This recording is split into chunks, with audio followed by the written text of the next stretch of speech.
Hi there, it's Anita Johnson, and just a quick request before we get started. Please rate us on iTunes or wherever you catch our podcast. That helps other people to find us. And of course, give us a high rating. Thanks, and here's the show. Making contact. Making contact.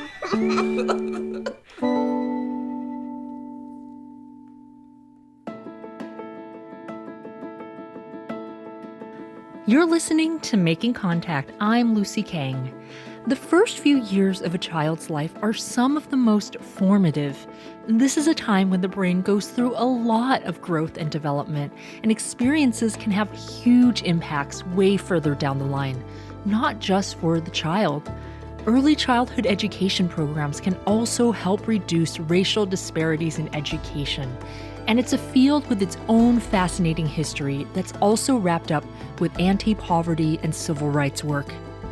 On today's show, we wanted to share one piece of that history with you. We'll be looking at the work of a pioneer of early childhood education, a Black home economist named Dr. Flemmie Kittrell, whose work impacted millions of lives. So we'll be hearing a story brought to us by the podcast Lost Women of Science, and I'll let the host, Carol Sutton Lewis, take it from here. Hello, it's Carol here, and today I'm joined by Danya AbdelHameid, who has a story for us. Hi, Carol. So I want to start by telling you about a nursery in the 1960s. It was on the campus of Howard University in Washington, D.C. This nursery was inside a modernist building with a little playground tucked away in the back. Most people didn't know it was even there. You can't see it from the main part of campus. Dolores Caffey-Fleming was a student at Howard when she was hired to work there. Her job was to plan activities for the kids each week. And it was very scary for me because when I went in, I didn't know what to expect. I didn't realize how much you really need to know about a child. Like, apparently you weren't supposed to give them sugar. Who knew? Dolores was young and inexperienced with kids, and now she's spending all day with 2 to 3 dozen of them. Tiny ones, aged 3 to 4 years old, making sure they were cared for physically, mentally, emotionally. It felt like a big responsibility, but she quickly settled into a daily routine with the kids. They would come in the morning and they would have breakfast. Then, of course, they had a little free play time outside. And they would have different activities. You know, it could be a story time. It could be finger painting. Every day was a different activity. Yeah, that sounds like a nursery. But this nursery also had something else.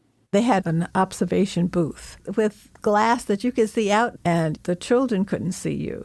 The woman behind this nursery school/laboratory was a Black home economist named Flemmie Kittrell. Flemmie was a very prim and proper 1960s lady. Went to church every Sunday, always wore dresses or skirts, never pants. And even though she was dedicated to free play for the kids in this nursery, Flemmie herself did not play. She was very, very serious. She did not, go for any foolishness. Flemmie Kittrell was the chair of the home economics department at Howard. Now, if you took home economics in school, you might just think of baking brownies and sewing pillowcases. You might not take it seriously. But in the 1960s, Flemmie and her fellow home economists conducted groundbreaking research on one of the most important questions of the day. How do you raise a child? They insisted there was a science to something a lot of people assumed was a matter of instinct. It was an idea that was becoming as important to policymakers as it was to parents. In the mid-1960s, President Lyndon Johnson declared a war on poverty, and he argued that the cause of poverty was that people just weren't given a fair shot.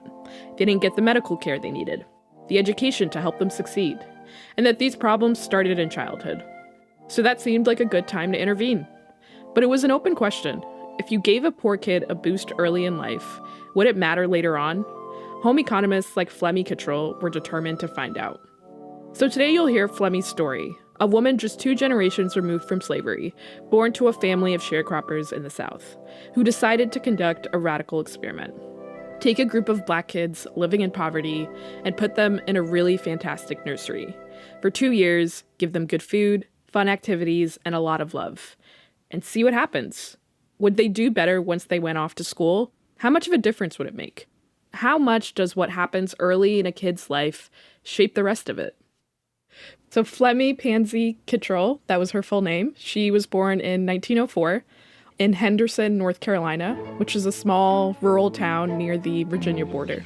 Now, my mother had 9 children, and I was the 8th of the 9. She had 4 girls and 5 boys. That voice is Flemmie's, on a scratchy old tape from 1977. She was interviewed just 3 years before she died as part of the Black Women Oral History Project at the Harvard Radcliffe Institute. Okay, wait, let me just stop right there. This explains why she didn't have any children. She was one of 9 kids. I understand now why she had none of her own. Keep going, sorry. Being the youngest, almost the youngest member and the youngest girl in the family, I had the benefit of many of the privileges that my older brothers and sisters had had without having to work for them, so to speak. This is the early 1900s, and Flemmie is only 2 generations removed from slavery, meaning her grandparents were enslaved and her parents were sharecroppers, and they all lived in a 4-room house on the land that they farmed.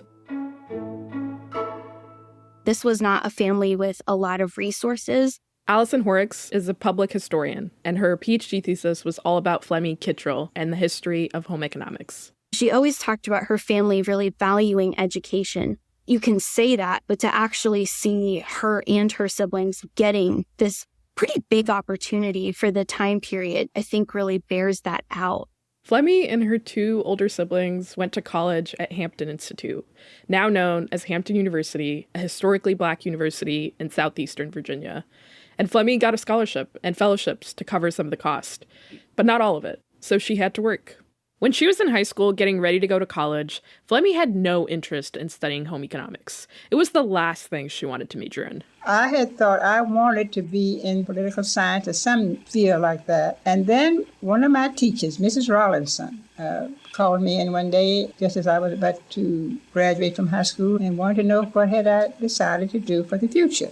And then she said, "Well, have you thought of home economics?" And I said, "Well, I don't think I'd like that." I didn't have a good reason, except I just thought the home was just so ordinary, you know all about it anyway. But Mrs. Rawlinson doesn't let it go. She points Flemmie to a new book that just came out, tells her to read it, and let her know what she thinks. And it was a book on the life of Ellen H. Richards. According to Ellen, science was the answer to all of the world's problems, including the problems of the home. And in her view, we could use science to cook better, more nutritious food, to clean our homes better. I should say the we here is really women. That's who was usually concerned about these sorts of things.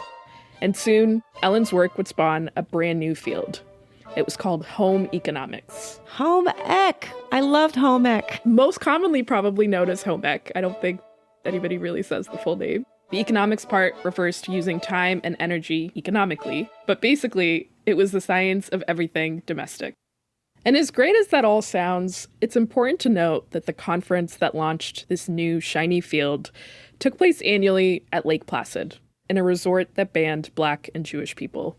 And the field of home economics itself would remain segregated for decades. Yikes. Oof. Yeah.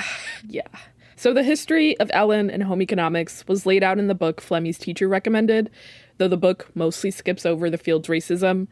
And if Flemmie knew anything about it, it didn't deter her. She was inspired. Imagine, she probably would have been 20 years old at the time, reading about how this new, burgeoning field could help people live better lives. Flemmie graduated with a bachelor's in home economics in 1928 and went on to do graduate work at Cornell. First for a master's, and then she went on to do her Ph.D. in home economics in 1936. Okay, Flemmie is graduating from Hampton and then doing graduate work at Cornell, getting a Ph.D. in home economics in 1936. An African-American woman, that's pretty incredible. She was the first Black woman to get a Ph.D. from Cornell, and one of only 400 women in the whole country to get a doctorate that year. A Black Ivy League graduate in 1936 who takes her brilliance and applies it to try to help the Black community. That's very impressive. Yeah, and to kind of take that further, for her thesis, she decided to look into nutrition in the Black community in Greensboro, a city 100 miles east of Henderson, North Carolina, where she grew up. This was in the 1930s, in the midst of the Great Depression, and Flemmie wanted to understand how all of this was impacting Black families, specifically in terms of what they fed their newborns and young children. So she went door to door, visiting the homes of Black families in the Greensboro area, and asked them. She interviewed Black parents and had them fill out daily charts, logging their meals and what they fed their newborns, and she surveyed doctors and midwives at the local hospital. What she found parsing through all of that data was damning. She found that Black infants died at a rate that was nearly twice that of white infants. That most families had on average 3 children, and of those 3, on average, 2 wouldn't make it to adulthood. But Flemmie didn't stop there. She is able to show through meticulous research that through certain kinds of feeding, like using formula when milk was in short supply, you could save babies from starving to death. That must have been an amazing achievement, right? To feel that you could use science to keep people alive and that you didn't need to be a certain kind of medical expert, but that by working with people and understanding them, you could be a real value to your community. Flemmie got her start in nutrition, but it didn't take long for her to expand to other things. She wanted to know what it takes to raise a child, start to finish, body and mind, all of it, the science of it. That is a really strange concept, I think, to a lot of people today. And it strikes at the heart of home economics, which is you don't want to think that there's a science to people loving you, right? And like making a house a home. And home economists would say there is, that there actually is an art and a science that can be identified and studied and pinned down. And again, I think part of where home economics just hits such a cultural soft spot is this idea that you have to be taught how to take care of a child, when so much of our cultural messaging is that some people are born knowing how to do it. That really hits home with me. The concept of there being a science that can be identified and studied and pinned down. I truly believe that there are skill sets that parents can actually learn. And we all know to varying degrees, just loving children isn't enough. Every parent should hear this. Yeah, I think looking through Flemmie's work and her life, she agreed with that. And she had the same sort of understanding and approach. So after she graduated, she set up research labs, first at Bennett College in North Carolina, then at Hampton, her alma mater, and then in the 40s at Howard University in Washington, D.C. And these labs were really nurseries, where she could closely observe children and develop the art and science of raising them. And Flemmie was especially interested in knowing what these nurseries could do for poor kids whose families didn't have a lot of resources. Could a really good nursery prepare them for school? Could it close the academic gap with more privileged students? And in the long run, could it change their lives? In the 60s, Flemmie and a team of researchers decided to find out. I'm just jumping in to remind you that you're listening to Making Contact. If you like today's show and want more information, or if you'd like to leave us a comment, visit us at our new website, focmedia.org. There you can access today's show and all of our prior episodes. And now, back to the show. Dr. Kittrell, let me tell you, she was my idol. I really and truly loved her. That's Dolores Caffey-Fleming, who you heard at the beginning of the episode. She got her bachelor's and master's in child development from Howard in 1968.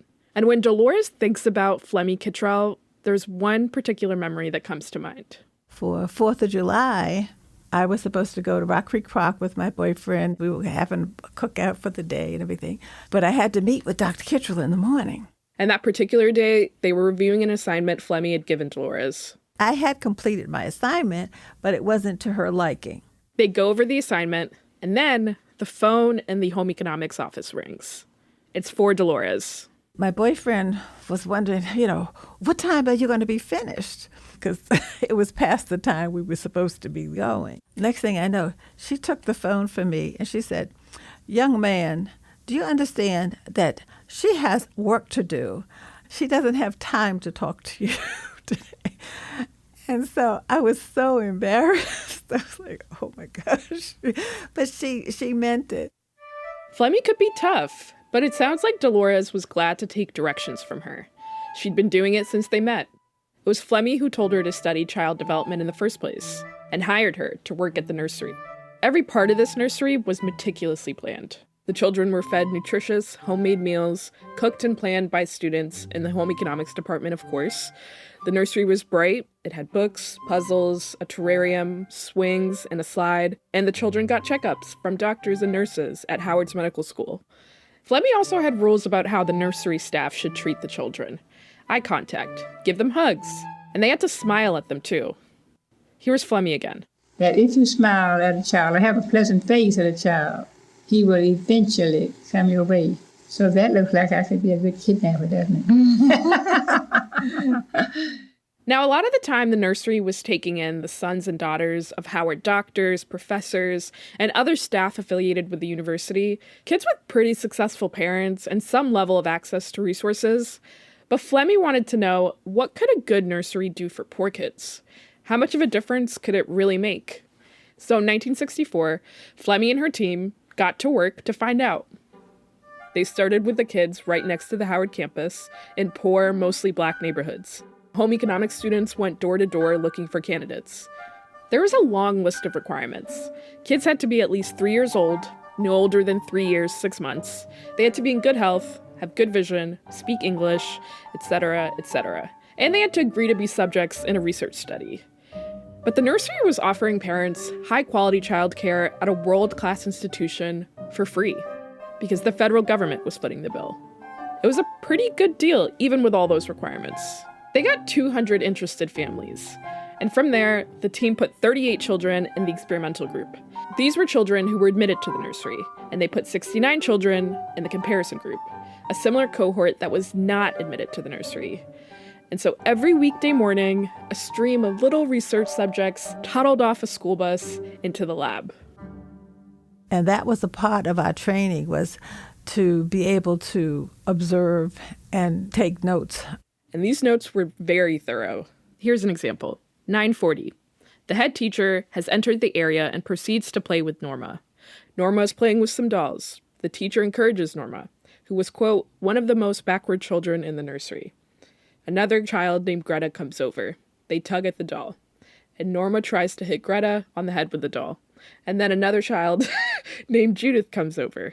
Okay, I have to go back to the toddler center experience I mentioned earlier. As a parent, you watch this and you're aghast. But the researchers look at this as really interesting study of human behavior in small children. And in my experience, they had all sorts of theories that made this interplay so much more significant and useful than just somebody bopping somebody over the head. And so this stuff is golden. Yeah, and the research questions they were asking here couldn't be any bigger or more relevant at the time. The first thorough study of Negroes and how they live in this country was completed only a few months ago. In 1965, the U.S. Department of Labor published a big, sweeping report written by a white sociologist named Daniel Moynihan.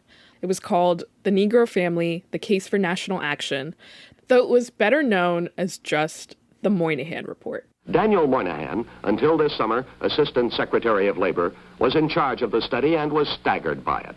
Moynihan says the Negro family structure is collapsing. Moynihan basically said the Black community was in crisis. He blamed 3 centuries of slavery and continuing anti-Black racism, and he concluded that as a result, Black families were essentially broken. There are famous lines from that report that talk about essentially webs and tangles of pathology, of, absent fathers and overbearing mothers. It is the basis for a very unfortunate number of stereotypes about Black families in this country today. Moynihan was a white man, coming in and detailing everything he thought was going wrong with Black communities. The report was then and continues to be extremely controversial. And Flemmie's thinking was actually in some ways very similar to Moynihan's. She'd also been studying Black families, had written about the challenges they faced. She wrote that most Black children don't have, quote, constructive early years. And like Moynihan, she attributed many of the problems Black families faced to the legacy of slavery and the damaging effects of poverty. But instead of writing about tangles of pathology, Flemmie took the dire statistics and went in a different direction, a more hopeful one. She insisted that there were tools that could help and advocated that they be given to Black families. And this is where that divergence between people who work closely with families on finding solutions to problems versus the people who see the people as problems, right? Who see the family members as problems to be solved. Flemmie rarely, if ever, talked about racism explicitly, at least not in public. She just got on with the work of problem solving, figuring out what worked and what didn't. But she's also making what you could see now as an anti-racist argument that there are not communities of bad parents or bad families. There are people who have not been given support, and that with government and intellectual and academic support, people can become amazing parents because they have that potential. If the media was running with the Moynihan Report saying Black families were broken, Flemmie was saying disadvantaged Black families would thrive with support. And that part of that support was giving them a great nursery. So how much of a difference could that really make? They were about to find out. In 1968, 4 years after the nursery study began at Howard, the Federal Children's Bureau released a 92-page report of the findings. And even though the research team had looked at a whole range of outcomes, a lot of the final report focused on one in particular, IQ. So a lot of people think of IQ as an objective measure of intelligence. That view's become increasingly controversial, but back in the 60s, the report writers were explicit that that's not how they thought of it.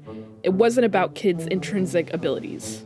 Cultural disadvantages could result in lower scores on these tests, but at the same time, those scores still mattered because they predicted other culturally unfair measures of success. So the normal range for IQ is considered to be between 90 and 110. At the start of the experiment, the average for the kids was in the low 80s. 2 years later, the average IQ of the children at the nursery had shot up by more than 14 points, putting them squarely in the normal range. While the comparison group, these are the kids who weren't admitted to the nursery, their IQ only went up by 4 points.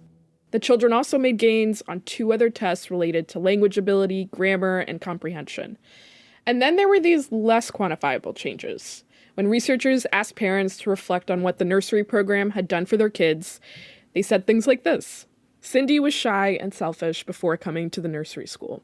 She talks now, and is not selfish. The nursery school has helped Teresa to think. Her conversations now make sense. The kids in Flemmie's care seem to be doing well, but what about later? Would an early boost set them up for later success? So the researchers followed the kids for a few more years, through kindergarten and the first few grades of school. At first, these kids got some extra supports, like free breakfast and lunch. But in the 3rd grade, the program was over. No more special supports. They were attending public school, like other kids, and monitored to see how they were doing. And in the researchers' final report, they're in a totally different place than when they started. By the end of the 4th grade, the IQs of kids in the experimental group had dropped way down, and were no higher than the comparison group. And this report is gloomy. I don't know if I've ever read a report quite as openly negative as this.